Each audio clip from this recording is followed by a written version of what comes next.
President Barack Obama has promised to retaliate against Russia over alleged hacker attacks that Washington says were launched to disrupt the American presidential election.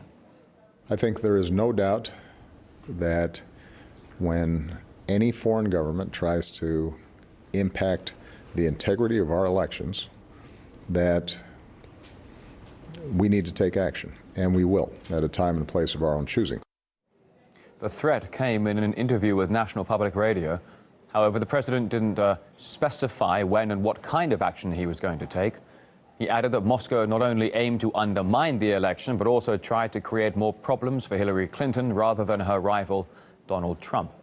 And last week, Obama even ordered a full review into perceived Russian meddling in American elections going back all the way to 2008.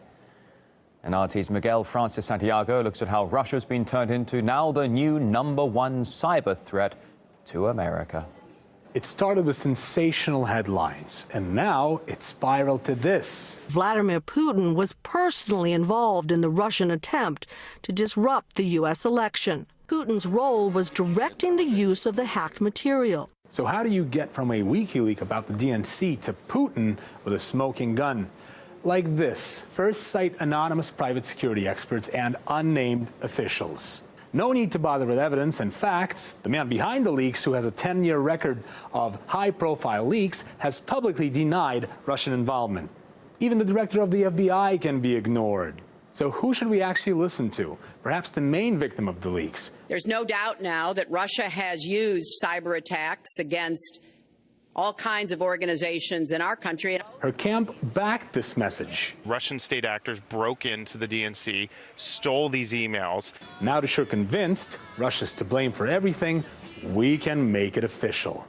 The U.S. intelligence community is confident that the Russian government directed the recent compromises of emails from U.S. persons and institutions.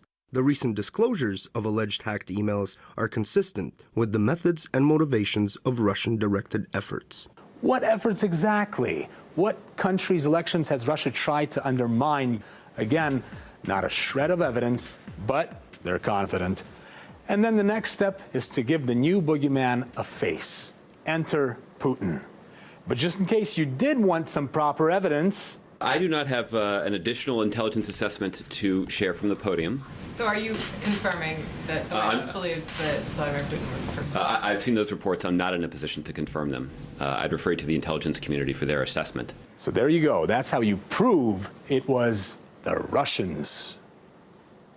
Well, the content of the leaked emails from the Democratic Party has been covered by a number of American media outlets, which the White House claims is because they all came under the far-reaching, powerful influence of the Kremlin.